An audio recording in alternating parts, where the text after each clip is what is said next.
Dun, dun, dun, dun, dun, dun, dun, dun, dun, dun, dun. Is there something strange in the neighborhood? Dun, dun. Who are you gonna call? Ghostbusters. If it's something weird and it don't look good, who are you gonna call? Ghostbusters. All right, there you go. Hey, what's up, everybody? I am live, and welcome to this little reaction. So, I just got out of seeing Ghostbusters Afterlife. So I won't go into spoilers right away, but I want to share my thoughts and my background with Ghostbusters franchise. And before I go any further, I'm going to go say hello to whoever's here right now. So we have number one sci-fi, formerly known as. Hello there, how are you? Low spec Linux laptops here too. He has a penguin. He is a symbol of the penguin. Then we have Punk Waddle. What's up, Punk Waddle? Sweet intro music. Oh boy, you don't have to suck up to me. It was probably it was horrible, make you cringe. We have Godzillionaire that says, "Want my tickets for Saturday? Going dark on YouTube. Until then, hope it's good." Oh, okay. I mean, if you want absolutely no spoilers, then I would say tune out. But if you are okay with hearing my thoughts, and then I will go into like literal spoilers, then you can tune out. So it's up to you what you want to do. And of course, we have the master of marketing, the drawer of sketches, Jake D. So what's up? What's up, you guys? How you all doing? So I just saw Ghostbusters Afterlife. And I'll just say this: it's not so much different from other movies coming out. You know, reawakenings or not reawakenings, just basically just like bringing old franchises back after 30 something years. And let's just say it felt like a Spielberg movie. It was very slow in the beginning. I wasn't sure about the characters initially, but as the movie started going further on and on, I started to like them more. And the ending was very, very beautiful. Like I'll spoil this much. This movie was a tribute to Harold Ramis and to Egon Spengler. And Egon Spengler is, the one with the glasses. So the payoff was there. So just for that alone, I would definitely recommend that you go see the movie. The how would I say it? But yeah, but was it as good as the first two movies? I'm gonna say no. I mean, the first two Ghostbusters are classics in and of themselves. I mean, it's basically the humor of Bill Murray, tied together with Harold Ramis, because with Harold Ramis and Dan Aykroyd. Dan Aykroyd, I mean, Ghostbusters basically came to from the mind of Dan Aykroyd. I mean, anyone who knows about Dan Aykroyd or Ghostbusters in general already knows the story. Like, his whole family was really into the paranormal, into also into conspiracy stuff, but they were big into paranormal stuff. So he was just simply fascinated with it. So this was a passion thing that Aykroyd worked on, came up with several ideas. There was one idea that I read on Wikipedia, which I have up here now. Apparently, he initially wanted it, or one of the ideas that was scrapped was they would meet other like this Ghostbusters thing would not just be on Earth, but it would be like a galactic event. Like this would be bigger than Earth. So there'd be like Ghostbusters from like other planets and stuff, dealing with the same demons, the same type of, evil that's out there. So like Gozer and all them would have been bigger than just Earth. But yeah, so that didn't happen because the budget would have been way too much for what they could get. So he had Dan Aykroyd, and then he basically he teams up with he basically teams up with he wanted Bill Murray. He wanted Bill Murray after John Belushi passed away. So initially, this was something that he wanted to do with Belushi, but we all know, history knows what happened to John Belushi. You know, he had an overdose and he passed away.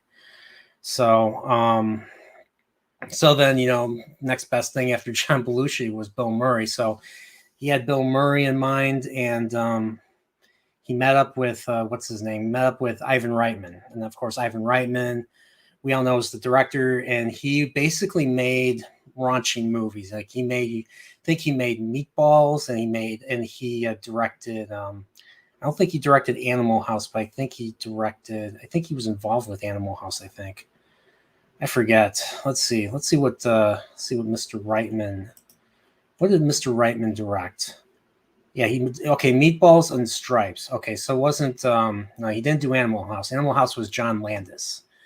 So, but yeah, so he basically, I mean, he only did a handful of movies. I mean, he did both Ghostbusters, and he's produced this latest one. His son, Jason Reitman, directed it. Jason Reitman was he wasn't in the first movie, but according to what I read about him, he was like on set quite a bit with his dad, you know, just like watching how they were doing stuff and watching the production as a little kid. And then of course he was in Ghostbusters 2. He was was one of the kids at the birthday party who tells, you know, Dan Aykroyd and Ernie Hudson that they're full of crap and stuff. We all know that. So he Ivan Reitman is connected to obviously Bill Murray, but he's also connected to Harold Ramis. So he brings Harold Ramis on board for Ghostbusters. So Harold Ramis became a co-writer for Ghostbusters. So Harold Ramis really wrote like a lot of the comedic moments of the movie, especially all of Bill Murray's stuff, because you know he's worked with Bill Murray in Stripes. If you haven't seen Stripes, it's a great movie.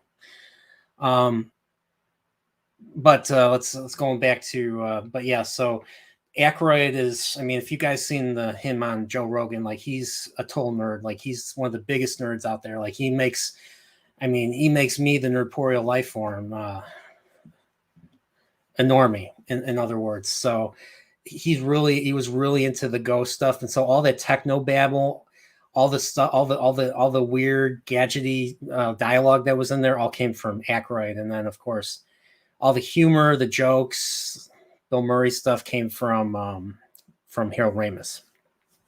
So even though Bill Murray acted in the movie, I don't think he really contributed a whole lot. I mean, he obviously contributed his, his charm and stuff, his delivery, but I think that was it. Like, I don't think he really added too much to the character. So that got released in '84. They decided to make the movie on Earth.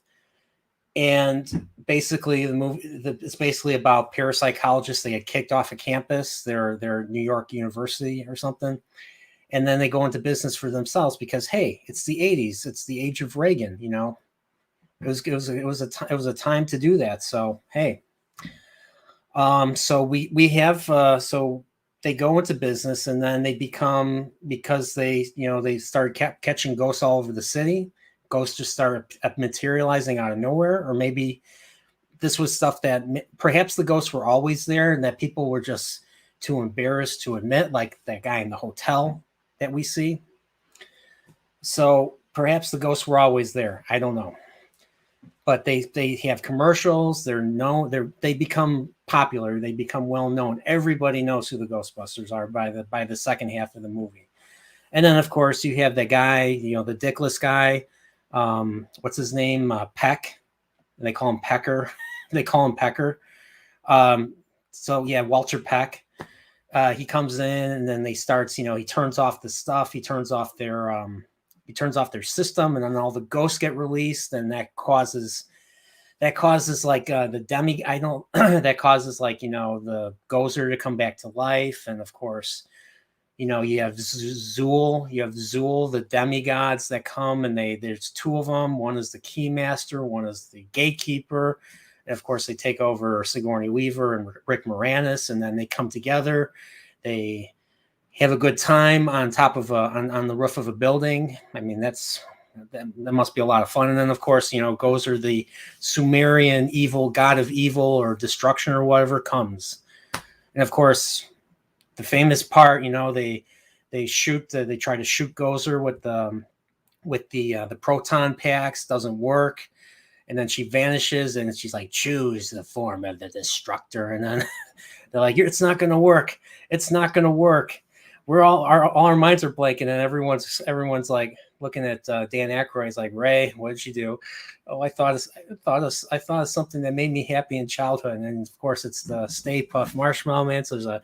So what's funny was before I ever saw Godzilla, before I ever saw anything like that, the Stay Puft Marshmallow Man was the first kaiju I've ever saw in a movie and stuff. So that happens. They cross the streams, and they destroy the temple on top of the building, and I think it basically banishes Gozer and her minions back into the netherworld that were which they came. So reason why I talk about all this is because it's important for this movie.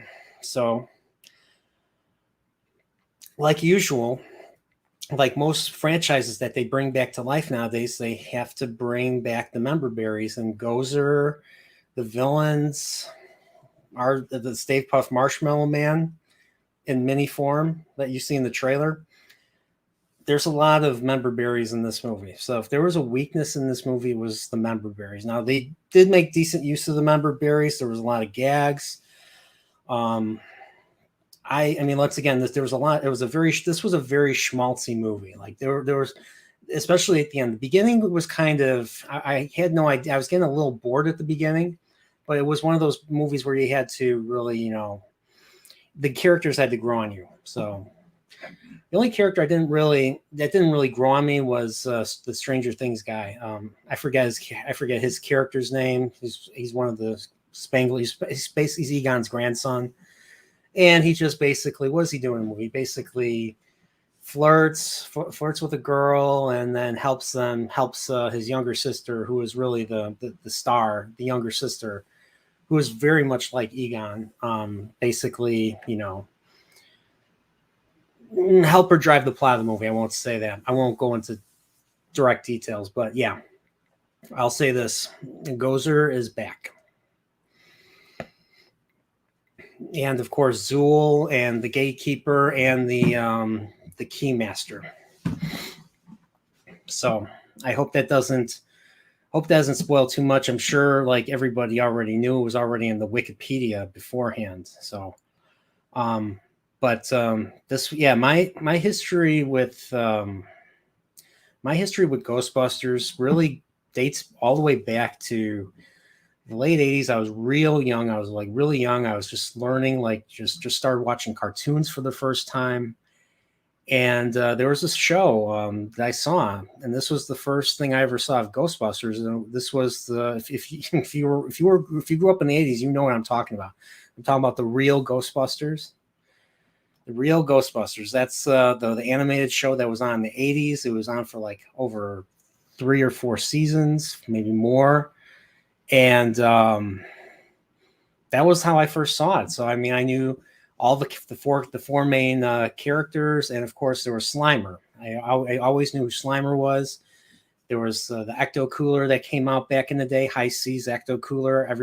Everyone who was around in the 80s and 90s knows about that. And I actually had a Nerf gun. I'm gonna see if I can find it.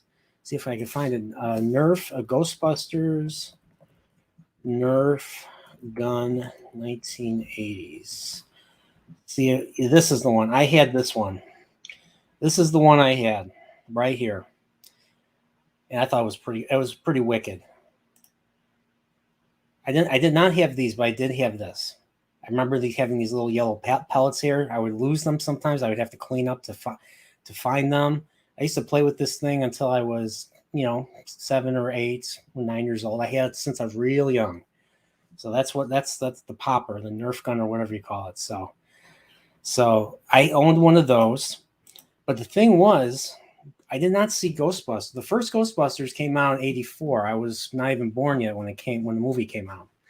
So I actually saw the cartoon series first, and of course I only thought it was a cartoon because I was a little kid. That's all I watched when I was a little kid was cartoons. So I had I had the cartoons, and then after we went to Universal Studios, I think I was 6 or 7. This was the early '90s. I remember seeing a reenactment of the final scene of Ghostbusters with Gozer. I didn't know what was going on, but I saw a reenactment at Universal Studios of that final scene with them, on top of the roof. And what's funny was when I finally saw the actual movie a couple years later on TV, I recognized what was going on. So I remember like, oh wait, that was from the reenactments and stuff. So I saw that, and then we were in the merch store, and they had the movies, the Ghostbusters, both 1 and 2, on VHS, and I wanted my parents to buy me the original Ghostbusters, because I haven't seen it. And my folks were like, "Oh no, we have the first one. We recorded it somewhere." And I was like, "Really?" And I believed them. And so we bought Ghostbusters 2.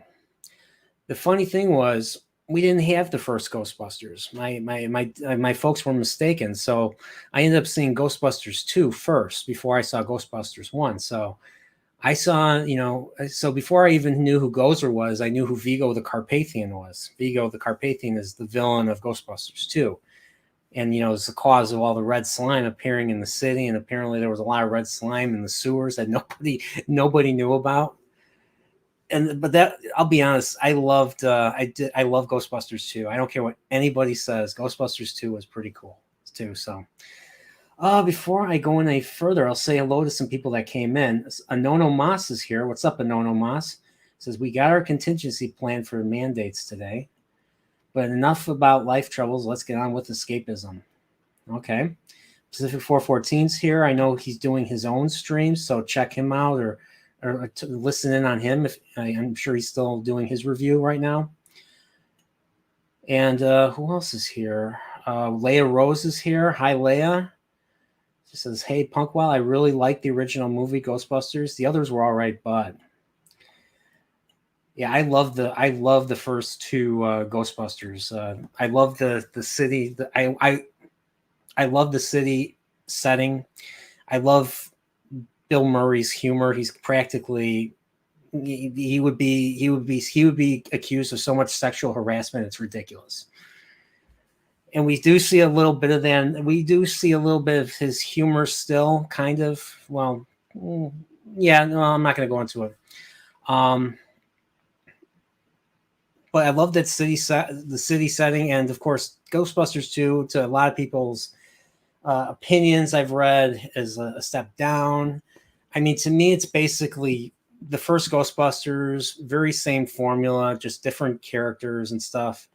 And I like how they creatively brought back Louis Tully, Rick Moranis' character, by having him as their lawyer. And I thought he was just an accountant in the first movie, but apparently he's an attorney too. And he had no idea what he was doing when they were being tried for drilling into the when they were drilling into the middle of the street to get to to find that river of slime and stuff. So it was I really, that was really my first movie, and there were points in that movie where I was scared.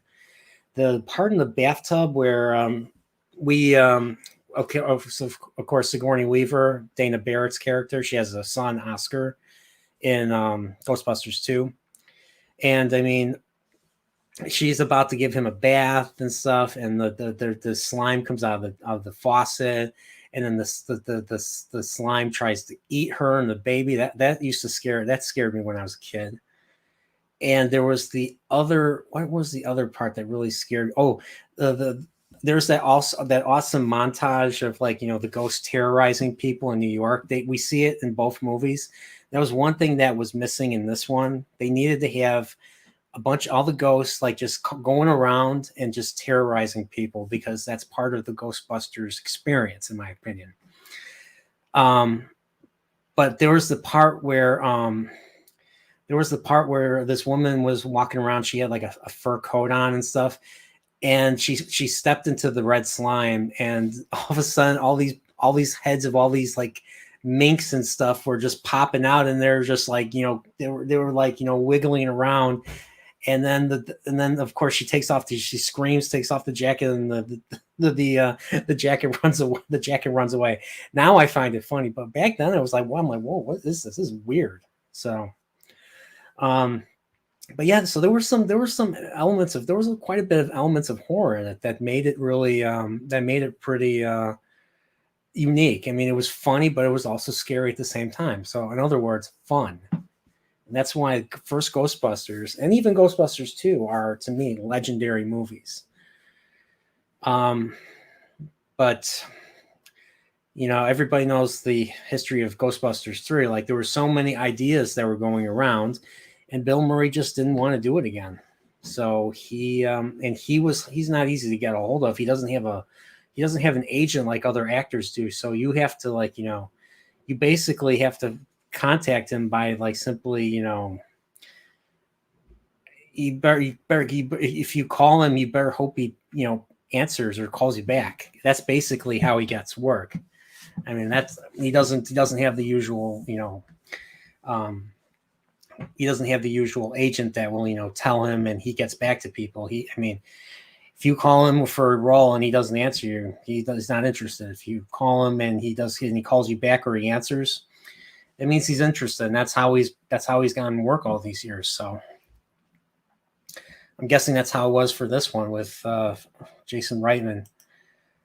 I wonder how they managed to get him back for this one. So because they had. I mean, from 1989 all the way to 2014, they had 25 years of a chance to do a third Ghostbusters, and just never came about. And of course, we all know we lost Harold Ramis in 2014. And it was a crappy year for me. It was the same year my father passed away. A few weeks after my father passed away, we lost Robin Williams, and then 4 or 5 months later, going into 2015, we lost Leonard Nimoy. So it was a pretty crappy time for me. I mean, these were all actors I cared about. It was disappointing. It was a disappointing thing to. I mean, it was disappointing. It was, for me, the hardest one was Robin Williams. So I mean, anyone that grew up in the 80s and 90s, he was a big part of our lives. He was big. He was in a lot of great movies, and his comedy is like second to none. So, can you imagine Robin Williams as a ghost? Now I'm thinking about it. I wonder if Robin Williams would have ever been a Ghostbuster. But going back to the 90s, I mean, Aykroyd was still spilling out ideas for a third Ghostbusters movie. They were going to have one in what they called a Manhattan, which is basically an evil version of Manhattan. So kind of like the Upside Down in Stranger Things, or perhaps an evil parallel universe where Earth is destroyed and stuff. I don't know. So it looks like we have Brightest Days here. What's up, Brightest Day? He just got up to 600 subs. He's killing it with his stuff. He's a really good channel. If you haven't subscribed to him, subscribe. We have Culture Casino here. Oh my gosh, Culture Casino. I had the honor of meeting Culture Casino in Las Vegas. He's a great channel. He knows his stuff. He's definitely someone you want to listen to. He is someone you would listen to. Whatever he talked about, whatever he talks about, is something he would listen. You could easily listen to him. He's got a lot of insight in a lot of things, and his hair is legendary. As weird as that might sound, but it's true. And we also have Cosmic Fusion. So Cosmic Fusion. Hey, I don't think I've seen you here before, so welcome. Everybody's welcome here. Let's see. It's a lot of stuff to read. So, but going back, so they were considering in the 90s, bringing in a new generation even then, with some of the younger SNL members like Chris Farley or Ben Stiller. Ben Stiller was a big one, and maybe I forget who the other one was. wasn't David Spade, maybe like Rob Schneider or something. They were thinking of bringing like a new generation back then. Now those guys are, well, Chris Farley, of course, is no longer with us, and Ben Stiller and Schneider and all those guys from that era are they're approaching retirement age themselves. So, I mean, I thought that this movie, I did not see. I avoided 2016. I avoided Ghostbusters 2016. It was just one of those things. What was I going to say? It was one of those things that it was one of the earliest moments that where, there was the whole disconnect, or maybe this was earlier, but the first time I've noticed the real disconnect between fan and Hollywood people.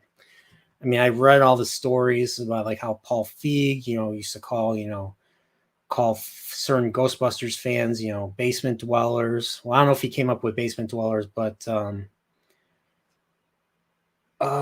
yeah, there was a lot of issues with the direction that they decided to take with Ghostbusters, bringing just an all-female cast. I never saw the movie. I avoided it. I mean, I think the big thing that really kicked the camels, or the straw that broke the camel's back, was when I heard James Rolfe talking about it. And he's generally pretty even though he's the angry video game nerd, he's generally pretty positive about stuff that he likes, especially stuff like Ghostbusters. Like he likes the new Star Wars, to my dismay, but it's his opinion. But he's generally pretty positive about Ghostbusters. That's like his favorite franchise of all time. And he even said, he did a non-review. He basically stated why he would not acknowledge it or talk about it and stuff. And because of all this and just the way they were treating fans and stuff, I decided not to see it. And I still haven't seen it to this day. I've seen clips of it, and the clips were cringe. And I was just like, nah, I think that's something I can pass on. Maybe eventually I'll see it maybe I'll see it one day, but life is too short to watch crap. I mean, heck, I don't even watch New Trek for that same reason. There's just so much other good stuff to see. There's still classic Star Trek, and of course there's Ghostbusters, and this Afterlife movie is definitely something I would recommend. So once again, if you're new, my thoughts were I liked this movie. It's very slow in the beginning. I wasn't sure how I felt about the mom or Paul Rudd's character. He's the teacher. They kind of came off as kind of stiff. Even the kids, the daughter, I forget her name. What's the daughter's name? Well, the granddaughter, the granddaughter who was like the main star, or the main focus of the movie. She kind of comes off, she's kind of nerdy, she doesn't show emotion at first, but then as the movie goes on, it kind of, when it comes to her grandfather, then she started to show a little bit more emotion, because she started feeling connection, because she was really she's like her grandfather. I mean, she looks like her grandfather with the hair and the glasses, but she's also very scientific for a 12-year-old, which is almost hard to believe, but she's really into like, science and stuff. Like she knows how to read, what do you call it? She knows how to read earthquake, what do you call it? I can't think of it.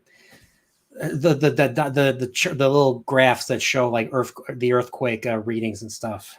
I forget what they call them. Can't think of it right now. I have a brain fart. But her character eventually grows, and like, let's just say this movie learns from The Force Awakens. This movie does what The Force Awakens didn't do. I won't say what that is, but let's just say Mark Hamill said something, had an idea, or what he thought was going to happen, and it didn't happen. Let's just say this movie did just what Mark Hamill thought The Force Awakens was going to do. So, But the end of the movie, I shed a few tears. There was a wonderful shot. There was a wonderful shot that they made. That was beautiful, and this movie was, even though this movie was very different in tone from the first two and very different in the settings and stuff. I feel that, I mean, once again, if you were around in the 80s and 90s, if you are a fan of the first two movies and the franchise in general, and I don't think this is as good as the first two, but this is a wonderful addition, a unique addition to the franchise. So, okay, so without further ado, I am going to go into spoilers. So if you don't want to hear spoilers, I would suggest you click out. So I'm going to do a countdown, and then I'm going to start my spoilers. So I'm going to five, five, four, three, two, one. Okay, spoiler time. So this movie basically begins with, we meet Egon. We see Egon. We don't see his face, but we see Egon. He is living in Oklahoma, and he is running from a ghost. He's driving from a mountain, and there's a ghost following him. He's trying to lure a ghost to his house. He lives in a farm. He lives on a barn, or he lives on a farm, a dirt farm, is what the locals call it. And of course, once again, we don't see his face. So he gets chased in. He tries to. He has a whole bunch of catchers. Those ghost catchers laid out all over the thing. He has like a big giant setup going on, and of course they're all hidden by the dirt. And let's just say his setup kind of fails. The power. It requires too much power to the point where his power supply shorts. Therefore, he was not able to catch the ghost that he wanted to. So he simply runs back into the house, and he runs back into the house, and he basically gets killed by the ghosts. We see he's sitting in a chair, and it ends up being a memberberry, because if you remember in the first Ghostbusters, how does Sigourney Weaver initially get turned into the gatekeeper? Well, let's just say a bunch of arms come out of the chair and grab her and take her into the kitchen. In this case, we just see a bunch of arms grab Egon. Of course, once again, we don't see his face because obviously Harold Ramis is no longer with us. And then we find out like a week later from the family, from the daughter, that he died. And all they know is that they know that he died of natural causes. So they get evicted from their apartment, and of course they find out that Egon left this dirt farm to them. So they go there, and they have very little money, and of course it's the daughter. I forget who plays the daughter.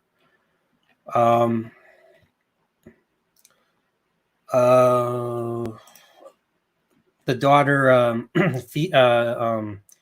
Callie Spangler, Carrie Coon's character.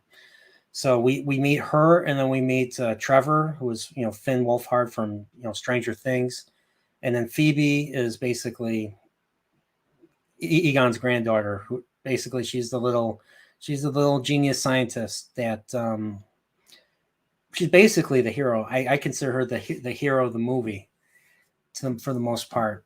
And they move there. They ask around. They go to. Trevor's basically, he's a teenager, so only thing he's interested in is not being embarrassed by mom. And of course, he sees a girl at the hamburger hot dog 50s type of stand, and he tries to flirt with her. And I think that's pretty much what he does. And then of course he's the one that finds the ecto mobile. finds the ectomobile and goes and repairs it and starts driving and starts, he starts driving like, a teenager would drive in the dirt fields and in the cornfields and stuff. So while he's doing that, Phoebe, the little one, she goes to school, she goes to class, she meets a friend, and the friend's name is Podcast. He's a young kid, and he basically he basically carries recording equipment wherever he goes, and he records himself talking about, like, once again, conspiracy theories and paranormal stuff, and he believes in all the paranormal stuff. And so, yeah, so she even though she didn't have any friends back home, she makes a friend this time. And as the movie goes on, she basically finds Egon's secret lab, and she finds some of his equipment. She finds the ghost. She finds the ghost scanner, that little scanner that looks like a T. She finds that, and that's how she finds the lab. And then we find out that Egon is there as a ghost. Now, we don't see Egon. He's invisible. He's like a poltergeist. But he basically guides her to the equipment and to how to spot the ghost, because he had unfinished business. Egon was pretty busy. So she finds out, she brings the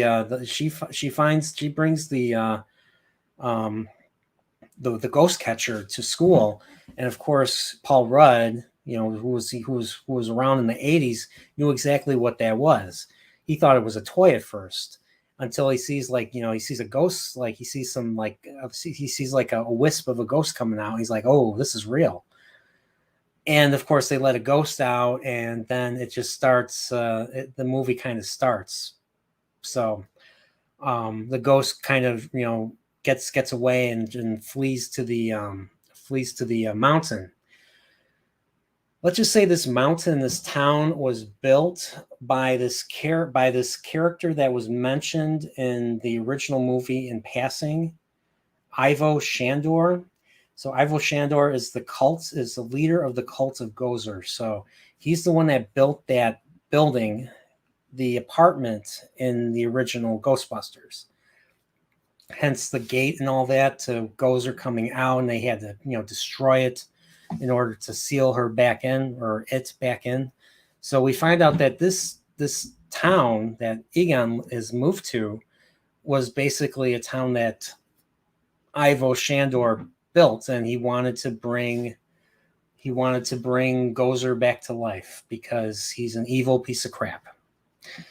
So Egon was busy for several years. He basically, there's a room in the mountain where the ghosts try to come up from this hole, from this little abyss, and he has rigged a bunch of proton packs that every time, with a motion sensor, every time the ghosts get close enough, there's like 5 or 6 of them aimed down, and they shoot and repel the ghosts to go back down into the abyss. And it happens periodically. Well, that all changes when once again, when we see, actually, in this movie, more memberberries, we see the gatekeeper and the keymaster again. This time the gatekeeper and the keymaster is the mom, Callie Spangler, and Paul Rudd's character, Gary, the teacher. Another fun fact about Gary is that even though he doesn't teach, even though he's supposed to be the kid's teacher, 11, 12 years old, he just basically goes into the lab, does his work, and just has the kids watch a bunch of 80s horror movies. So we see a clip of Cujo, that's the one with the St. Bernard, based off the Stephen King book, and then of course, the original Child's Play, Chucky. So we got to see kids watching that, and they're bored with it because it's old. So kids, you think kids want to watch old movies? Even when I was a kid, kids didn't want to watch old movies. That's what made me kind of different, because I actually did like older movies and stuff in high school and grade school and stuff. So, but yeah, the ghost, they find a ghost. that it looks like Slimer. It's not Slimer. It's basically, they call it Muncher. And according to this, Josh Gad is the voice. Not that I ever really care for Josh Gad. I don't even know what else he's in. All I remember is that he was the host of the Last Jedi panel for Star Wars Celebration 2017. But yeah, so there's a nice little set piece where Phoebe and her friend podcast try to capture Muncher, and they fail. And then they run across, they come across Trevor in the Ecto mobile, and let's just say they had a nice little thing. The car, the seat that Phoebe was in basically extends out of the car, so she's sitting there trying to aim the proton pack at Muncher, and they managed to capture it. But the thing is, like the original Ghostbusters, when it comes to catching ghosts, especially with these really super duper powerful proton packs, you're going to destroy stuff along the way. So that part hasn't changed whatsoever. So so they go to jail because of that. All the kids are all in jail, and so everything, the proton packs, the car, that all gets taken into custody by the police. This is a small town. There's not a whole lot of police. So the keymaster, or so basically the keymaster and the gatekeeper basically tear down the turrets, the power pack turrets that Egon's up, and therefore the ghosts are all released and stuff, and they manage to bring back Gozer, and we see Gozer, the Gozerian from the original movie. Not the same actress, of course. This time it's Olivia Wilde, but she looks they made her look just like the original. And of course, she asked that famous. Well, I might not even go there. Let's just say Phoebe tries to talk to Gozer. She tries to tell one of her jokes, and Gozer just looks at her and just like dismisses her, and then asks, "Have you come to sacrifice yourself to me?" Typical Gozer talk. Evil ghost talk. And they try to capture her, but they only capture like part of her spirit. I didn't quite get what was going on.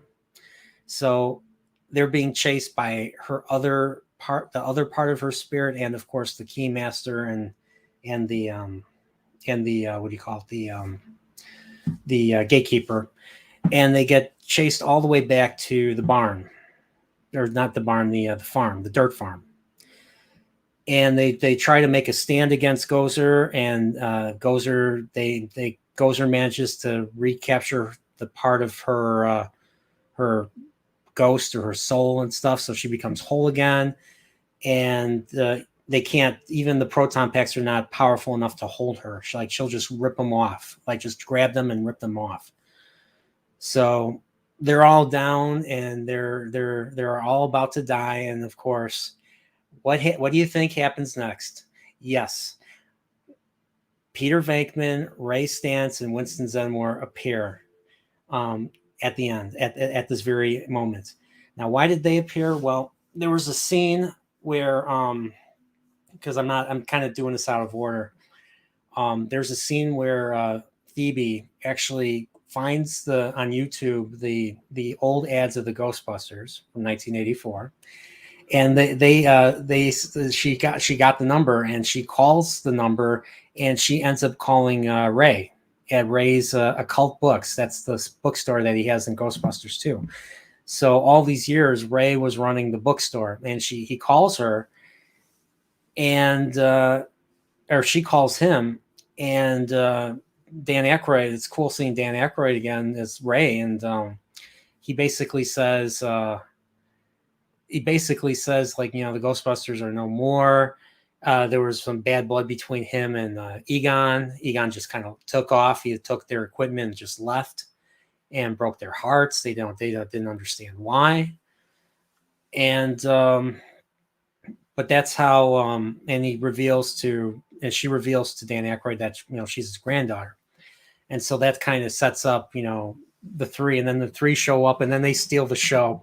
Bill Murray being Peter Venkman, and of course Ernie Hudson was there, and they're doing the same thing. And of course they had to redo the whole thing.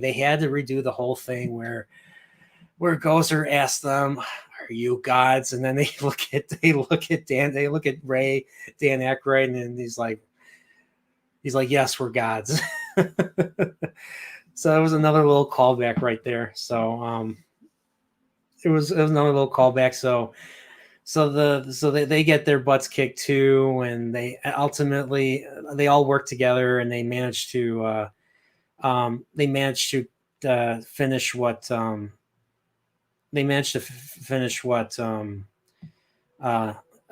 Egon left behind, because Egon had unfinished business, and we see Egon in ghost form. And of course, they recreated Harold Ramis. Of course, Harold Ramis, once again, is no longer with us. So they recreated him kind of like they recreated Tarkin and Carrie Fisher in Rogue One. So there was a nice little moment. There was a shot. I mean, literally when his granddaughter is trying to aim and shoot Gozer, he basically holds her hand, Egon, and guides her. And it was a beautiful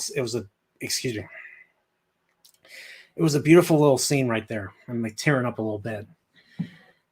It was a beautiful little scene, and let's just say to go into background, the grandkids did not know who Egon was.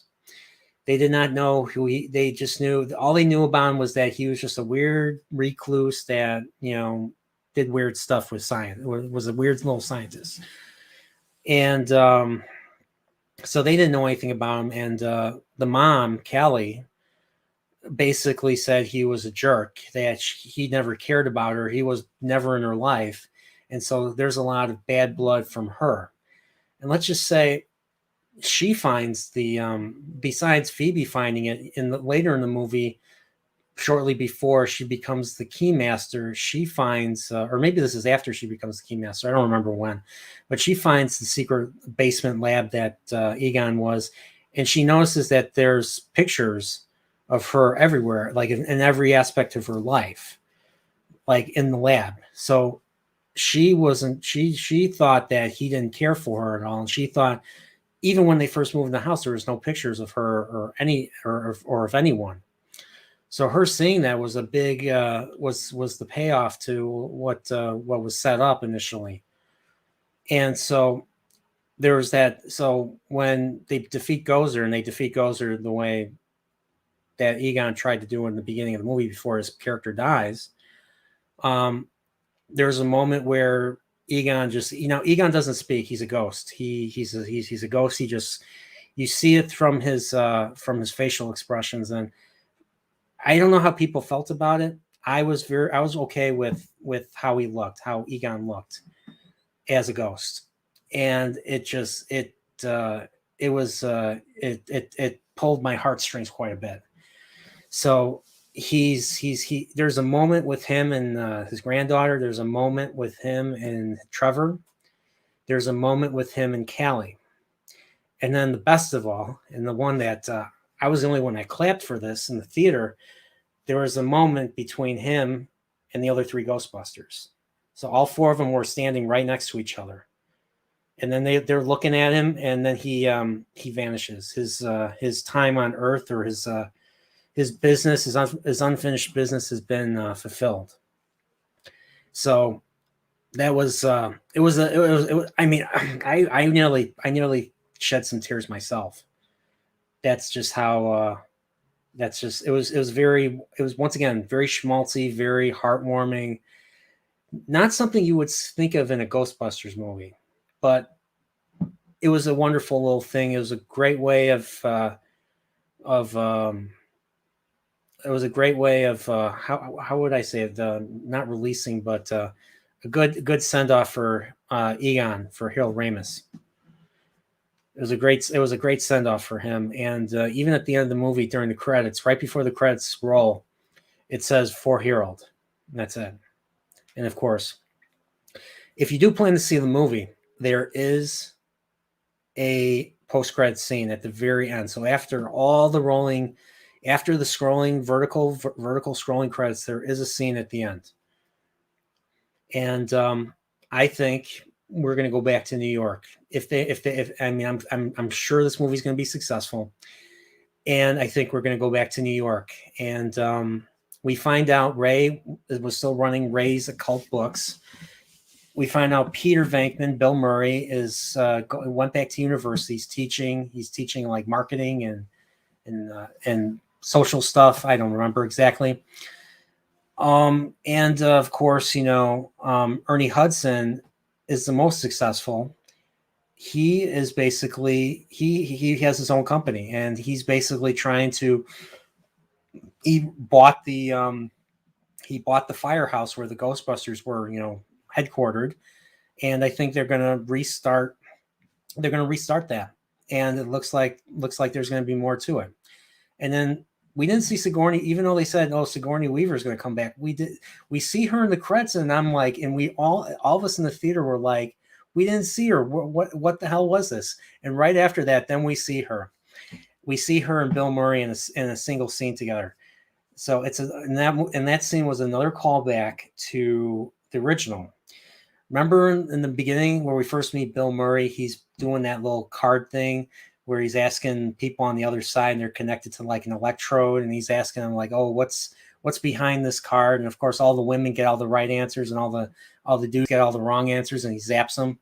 Well, this time Sigourney Weaver is doing this to him, and she's asking him, and he's getting all the answers right, and she's like, "You marked the cards, didn't you?" And then she keeps zapping him, and so that was the single appearance that we see of them. So I'm thinking they're going to make more movies. I mean, this movie seems to set up more and stuff, but I think the reason why we had this particular one was to account for Egon not being there and stuff. And of course, this was a good way to begin the passing the torch. If you're going to pass the torch, this was a better movie than The Force Awakens. That's just how I feel. It brought me back. Yeah, once again, Pacific 414 says it was a great tribute to Harold Ramis. It was, like, I couldn't believe it. I didn't even think they would go this far, but yeah, Jason Reitman went this far. So I forget, did Jason Reitman write this one? He did. Him and whoever Gil Keenan is. I don't know who this is. He's a film producer, writer, animator, and he's British Israeli. Okay. Don't know who he is. What else has he done? Let's see. He's done the remake of Poltergeist. Interesting. I've not seen that. And Scream and other stuff. Speaking of Poltergeist, they used a lot of the production ideas for designing the ghosts for the original Ghostbusters. A lot of the set pieces to show, like, what ghosts would look like. They borrowed quite a bit from Poltergeist, from what I read when they were during the production of the first movie, because Poltergeist was 2 years before Ghostbusters. So it was very interesting. And of course, Spielberg didn't direct Poltergeist, but he practically directed in all but name. So, but once again, like this felt like if Spielberg. If this felt like this would have been directed by Spielberg if this movie was made in the 80s. So, but it was a beautiful movie. I loved it.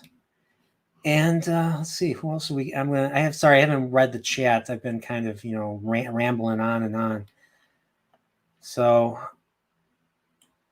yeah, the last 15 minutes were wonderful. One of the greatest things I've ever seen. So Jake D says, as long as the friends have been assimilated into the collective, I think he would also believe in the power of friendship. Yeah.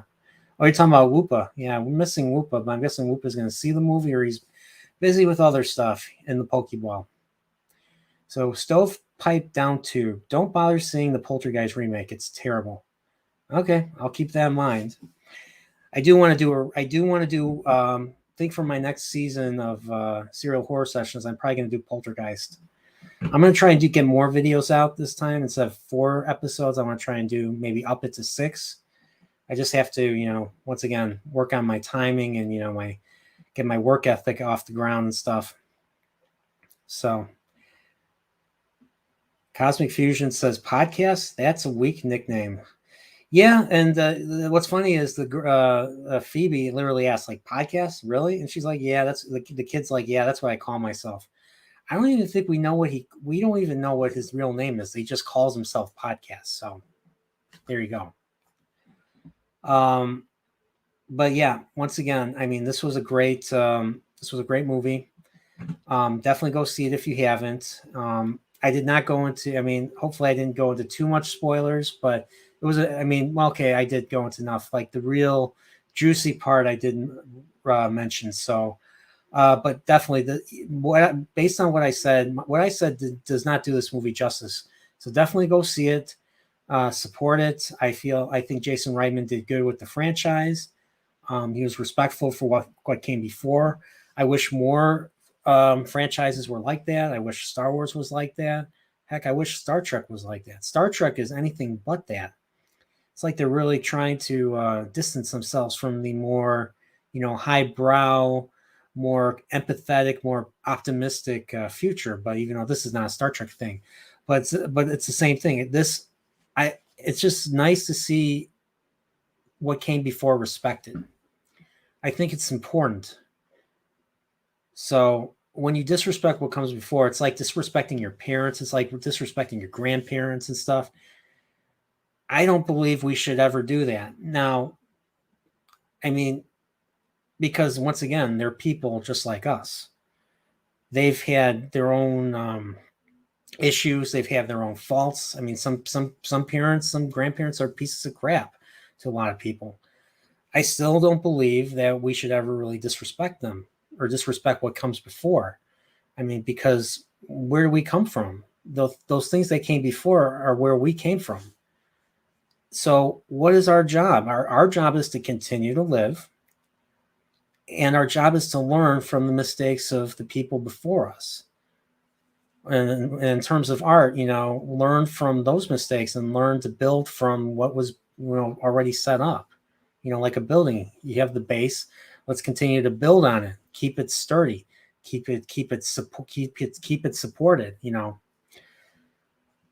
of course, once again, Hollywood, you need to treat your customers with respect. Most of us are not idiots. What's funny is fans know more than film producers and writers do.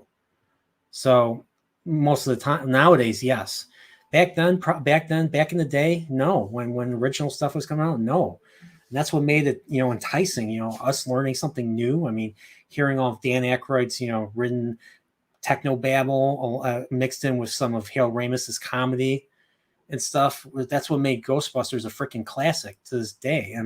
I was watching it yesterday. I was freaking laughing at Bill Murray and all of them. It's like it's lightning in a bottle. And I think Ghostbusters 2 was just as good, but it was once again, it was more of the same. That's the only criticism. It was the same formula. So what I didn't like, obviously, I said before, they needed to show in traditional Ghostbusters tradition, in traditional Ghostbusters movies, we need to see we need to see a montage of people being terrorized by ghosts. Now, this wasn't a small town, but I think it would have worked in a small town. And in my opinion, you need to play 80s music for that. But that's just my opinion.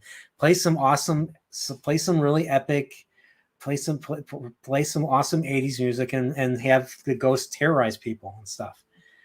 Just like in the first film. First and second films did that. So that was the one thing that was missing in this film. That I was hoping to see that didn't quite deliver.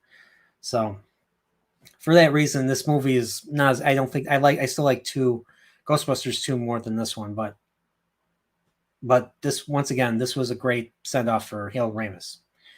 So I think that's pretty much it. That's pretty much all I have. My mind is just saw the movie. It was great. Um, and I gotta start. I just did my Nerdporial Direct. So if you haven't seen it, watch my Nerdporial Direct. It's like a minute and a half, and it showcases what I'm gonna be doing for the next 4 or 5 months. So kind of like a Nintendo Direct. I'm saying, oh, check out what I'm gonna be doing until until the end of the first quarter of 2022 and stuff. So this is something I wanted to do, so I did it. So. But yeah, definitely go see it. I do want to do a review of Ghostbusters 1 and 2 at some point. Not anytime soon, but sometime in the future. I do want to do one. Maybe shortly before the sequel comes out. I know there will be a sequel. I know this movie will be successful. So once again, if there's something weird and it don't look good, who are you gonna call? Ghostbusters. And if there's an invisible man or woman hiding in your bed, who are you going to call? Ghostbusters. All right, guys. Once again, thank you so much for coming by. That's pretty cool. If you guys haven't seen the movie and you still came by, you're just amazing. You're amazeballs. And but if you did, but definitely go see it. If I stress that you go see the movie. It's a wonderful movie. And if you feel good at the end of it, like I feel good right now after seeing it. So other than that, man, other than everybody, stay nerdporial, and may the wings of nerdporials carry you all to happiness. See y'all later.